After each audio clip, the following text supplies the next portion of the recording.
পৃথিবীতে একজন মানুষই শুধু জানতেন যে তিনি পৃথিবীতে কতদিন বাঁচবেন, সেটা হচ্ছে সাইয়েদনা আদম আলাইহিস সালাম। ওনাকে বলে দেওয়া হয়েছিল উমরুকা আলফু সানা, তুমি পৃথিবীতে বাঁচবে 1000 বছর।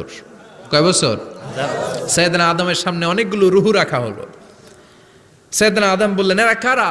আল্লাহ বললেন, এরা হচ্ছে নাসালুক, তোমার বংশধর, পৃথিবীতে তোমার পর এরা পৃথিবীতে আসবে।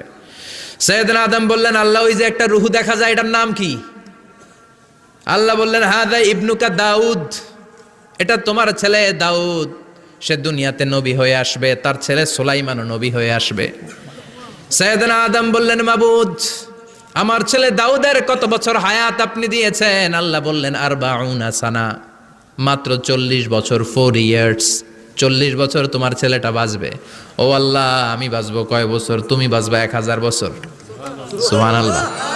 সাইয়েদনা আদম বললেন, মাবুদ, এত ফুটফুটে সুন্দর আমার ছেলে দাউদ মাত্র